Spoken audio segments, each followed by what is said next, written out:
जय श्री स्वामीनारायण। गया लेक्चर में આપણે યુઝર ડિફાઇન્ડ ડેટા ટાઈપના બે ડેટા ટાઈપ જે છે એ એન્યુમરેટેડ ડેટા ટાઈપ અને સ્ટ્રક્ચર જે છે એ જોઈ ગયા. So today let's start with the new data type that is the class. Okay, so class is a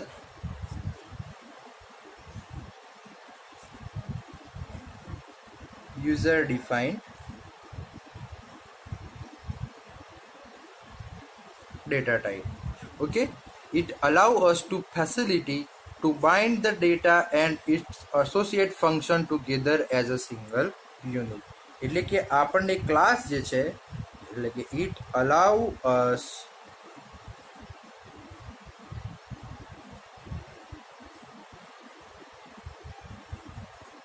the facility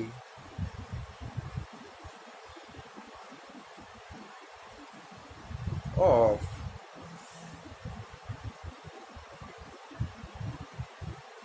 binding data and its associated function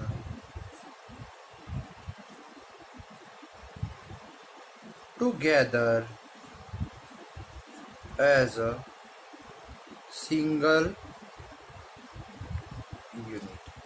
એટલે કે ક્લાસ જે છે એ આપણને એક ફેસિલિટી પ્રોવાઈડ કરે છે કે જેના લીધે થઈ અને આપણે જે છે એ ડેટા અને એના જોડે રિલેટેડ જે ફંક્શન છે એને બાઇન્ડ કરી અને એક સિંગલ યુનિટમાં ભેગા રાખે છે. એટલે કે it's allow us the facility એટલે કે એ આપણને એક સુવિધા પૂરી પાડે છે ઓફ બાઇન્ડિંગ ધ ડેટા એટલે કે ડેટા અને એના એસોસિએટેડ ફંક્શન જે છે એટલે કે ડેટા અને એના સંલગ્ન ફંક્શન જે છે એને એક જૂથ કરવાનું together as a single unit એટલે કે એક જ યુનિટ તરીકે ભેગા કરવાનું કામ જે છે એ ક્લાસ કરે છે.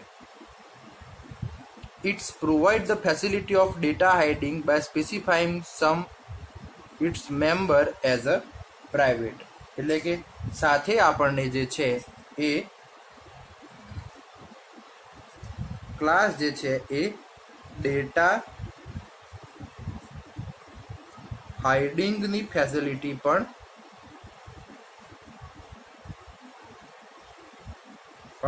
પ્રોવાઈડ કરે છે. કેવી રીતે? તો એના અમુક જે છે એ મેમ્બર્સને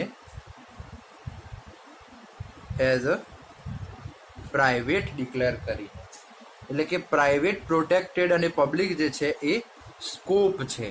તો class provide the data hiding facility by some member function declare as a private એટલે કે ક્લાસના અમુક મેમ્બર જે છે એમને આપણે જે છે એ પ્રાઇવેટ ડિક્લેર કરીએ તો એ જે છે એ ક્લાસ આપણને ડેટા હાઇડિંગ ફેસિલિટી પ્રોવાઈડ કરે છે. ઓકે, તો ચલો આપણે જોઈએ એનું જનરલ સિન્ટેક્સ કેવી રીતનું હોય છે.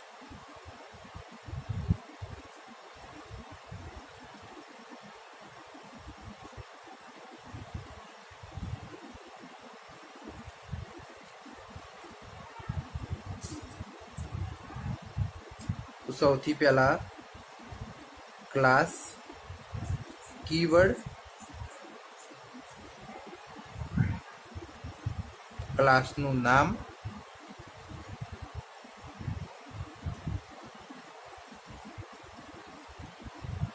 સપોઝ કે આપણે એક ડિક્લેર કર્યું પ્રાઇવેટ તો એના ડેટા મેમ્બર અને એના ફંક્શન સાથે આપણે કોઈ ડિક્લેર કર્યું એઝ અ પબ્લિક તો પબ્લિકના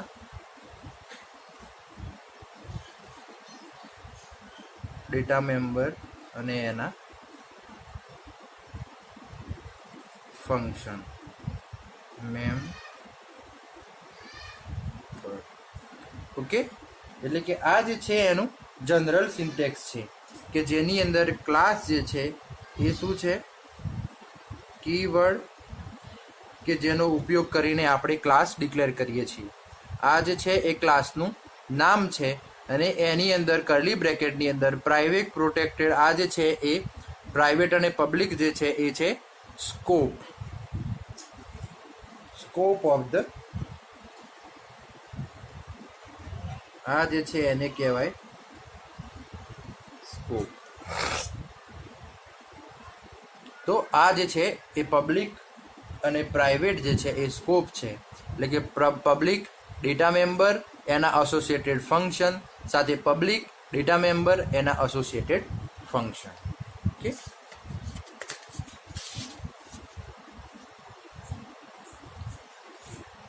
Once class is defined, we can create a variable of its type that is called a object. એટલે કે એકવાર જે છે એ ક્લાસ આપણો ક્રિએટ થઈ ગયા પછી we can create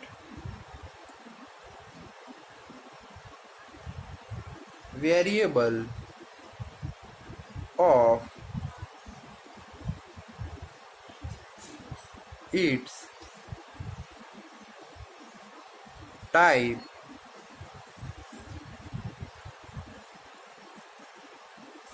that is called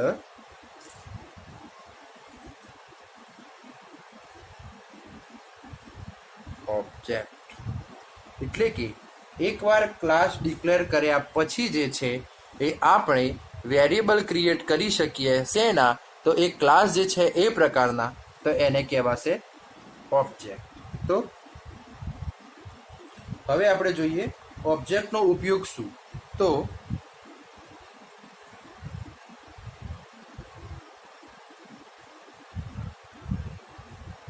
object is used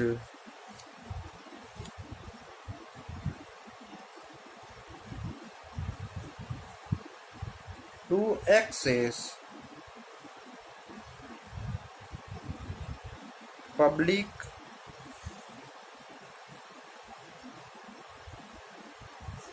members of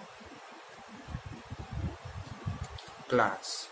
એટલે ઓબ્જેક્ટ જે છે એનો ઉપયોગ જે છે એ ક્લાસના પબ્લિક મેમ્બર જે છે એને એક્સેસ કરવા માટે ઉપયોગમાં આવે છે અને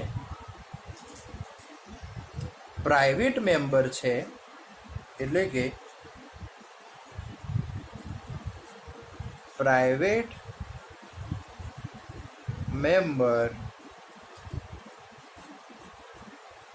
of the class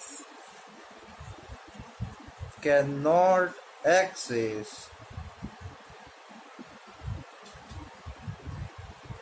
directly using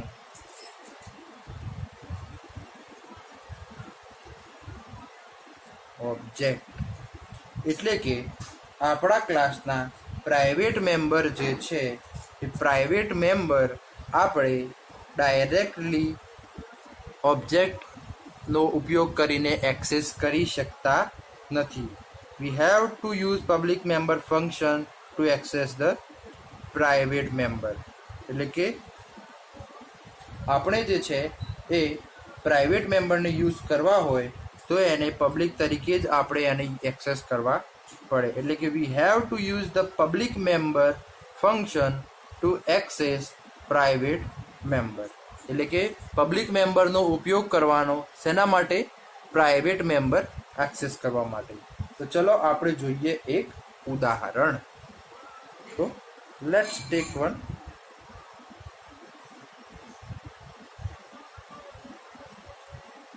example.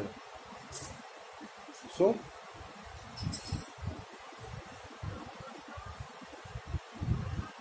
class test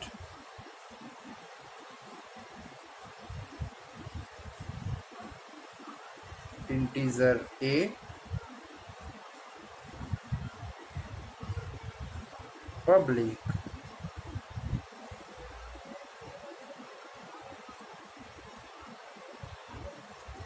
void get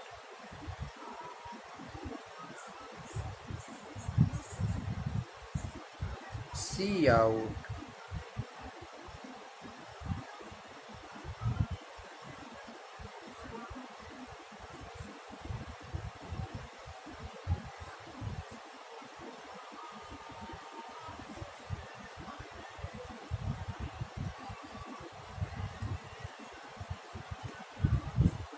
enter the value of a, cin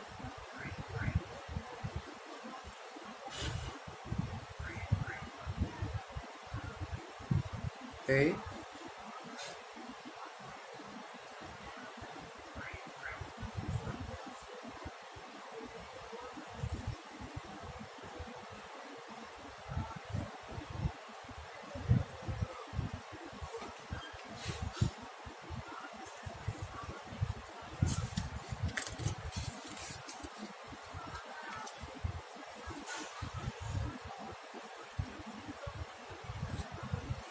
integer main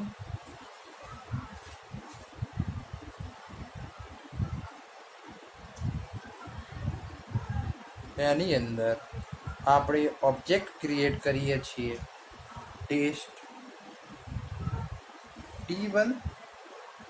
હવે આપણે જે છે એ મેથડ ફંક્શન કોલ કરીએ છીએ, એટલે કે T1 ડોટ ગેટ ફંક્શન છે, રિટર્ન 0 અને ક્લોઝ. તો અહીંયા તમે આ એક્ઝામ્પલમાં જોઈ શકો છો કે સૌથી પહેલાં જે છે એ આપણે એક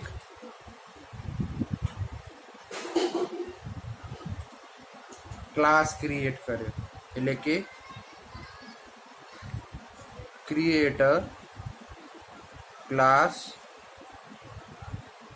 વિથ નેમ ટેસ્ટ. ઓકે, આ જે છે એ આપણે વેરિયેબલ ડિક્લેર કર્યો છે. પબ્લિક જે છે એ શું છે? સ્કોપ છે. વોઇડ ગેટ જે છે એ આપણું છે ફંક્શન. આ ફંક્શનનો ઉપયોગ કરી જ્યારે આ વોઇડ છે એ વોઇડ શું છે તો કે રિટર્ન ટાઈપ. અહીંયા સી આઉટ શેના માટે ઉપયોગમાં આવે છે તો કે print the message on screen. Okay, cin શેના માટે ઉપયોગમાં લેવામાં આવે છે તો to get the value from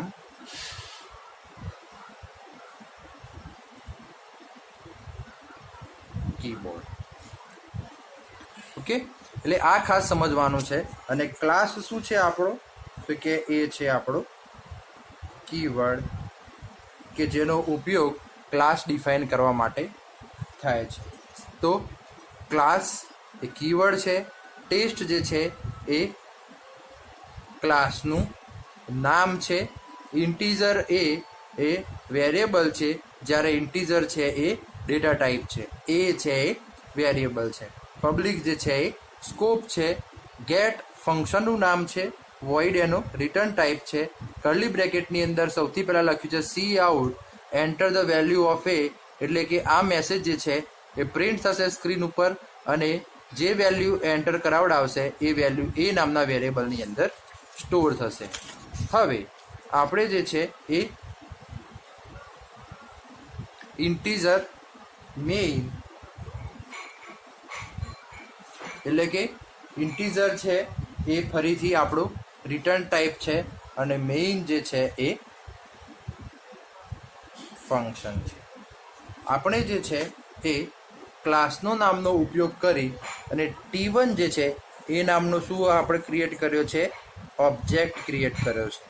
આ ઓબ્જેક્ટ જે છે એ ઓબ્જેક્ટને દ્વારા આપણે ક્લાસની જે મેથડ છે, મેથડ અથવા તો ફંક્શન જે છે એને આપણે આ એક્સેસ કરીએ છીએ. એટલે કે access the function or method using object. Okay, અને આ જે છે એ રિટર્ન 0, એટલે કે વેલ્યુ જે છે એ શું થાય છે, રિટર્ન થાય છે. હવે જે છે એ આપણે આગળ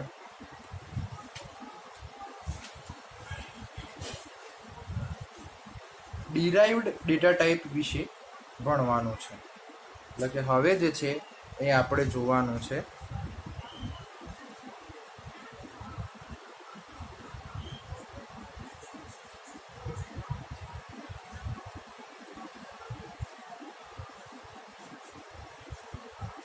તો ડિરાઇવ્ડ ડેટા ટાઈપ જે છે એની અંદર જે છે એ સૌથી પહેલાં તમે ભણી જ ગયા છો એ એક એરે ફંક્શન અને પોઇન્ટરનો સમાવેશ થાય છે. તો સૌથી પહેલાં જે છે આપણે એરે જોઈએ કે એરે શું છે, તો કે ભાઈ કલેક્શન ઓફ વેરિયેબલ ઓફ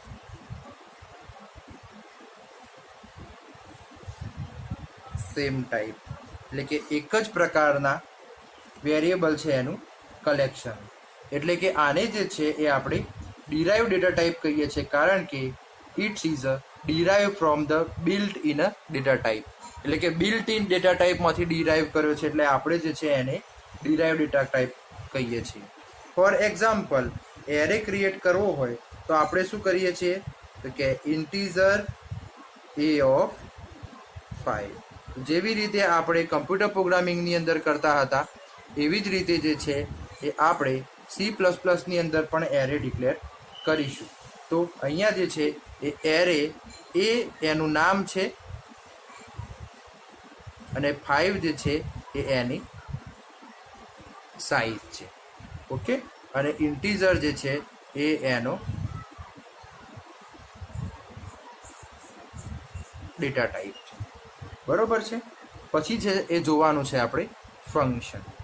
તો ફંક્શન જે છે, તો ફંક્શન એ શું છે, તો કે function is the collection of logical related statement that is use to perform the specific task. એટલે ફંક્શનનો ઉપયોગ શેના માટે થાય છે, તો કે ભાઈ સ્પેસિફિક ટાસ્ક જે છે એ પરફોર્મ કરવા માટે જે છે એ ફંક્શનનો ઉપયોગ થાય છે. અને ફંક્શન શું છે, તો કે ભાઈ collection or group of statements.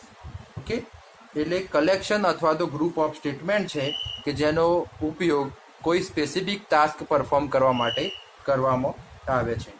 If same block of the code need to be executed repeatedly in the program, then we can define a function for that block of code. Thus, it will be reduce the length of the program and easily understand by the programmer.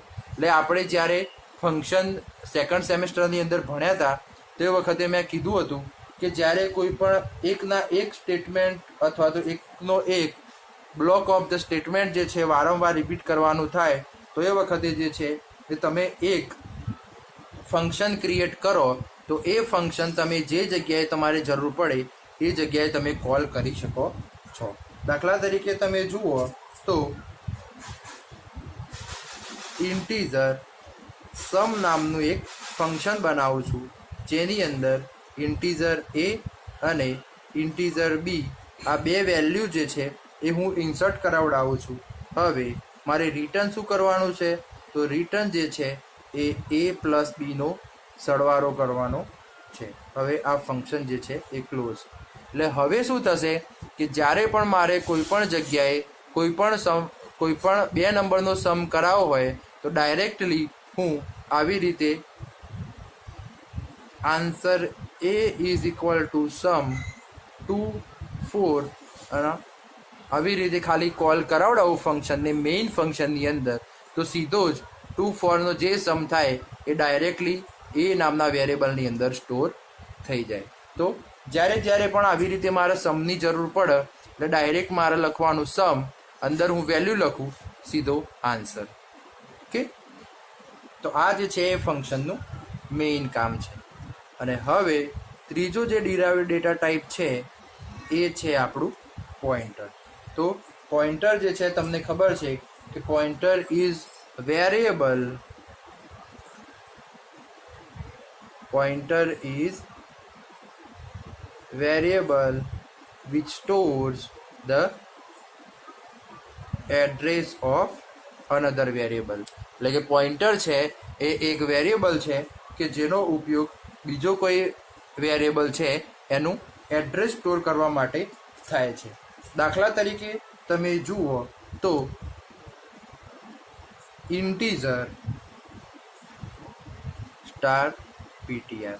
અહીંયા આપણને ખબર છે કે pointer દર્શાવવા અથવા તો pointer variable declare કરવા માટે એસ્ટ્રિક સાઇનનો ઉપયોગ કરવામાં આવે છે. હવે આપણે લખીશું ઇન્ટીજર a. એટલે કે ઇન્ટીજર a જે છે એ નોર્મલ વેરિયેબલ છે. જે વેરિયેબલના આગળ એસ્ટ્રિક સાઇનનો ઉપયોગ કરવામાં આવ્યો હોય તો એને જે છે એ આપણે પોઇન્ટર વેરિયેબલ કહીએ છીએ. હવે આપણે લખીશું ptr is equal to ampersand a. Ampersand denoted the address. એટલે જ્યારે પણ આપણે પોઇન્ટર વેરિયેબલની અંદર કોઈ પણ નોર્મલ વેરિયેબલનું એડ્રેસ સ્ટોર કરાવડાવવું હોય તો એ વખતે એમ્પરસન યુઝ કરવો જરૂરી છે. તો ptr is equal to ampersand a, it means કે વેરિયેબલ એનું એડ્રેસ જે છે એ પોઇન્ટર વેરિયેબલ ptrની અંદર સ્ટોર કરવામાં આવેલું છે. તો આ હતા આપણા ડિરાઇવ્ડ ડેટા ટાઈપ. તો આગળ આપણે મળીશું સાથે નવા ટોપિક સાથે. ત્યાં સુધી જય શ્રી સ્વામિનારાયણ.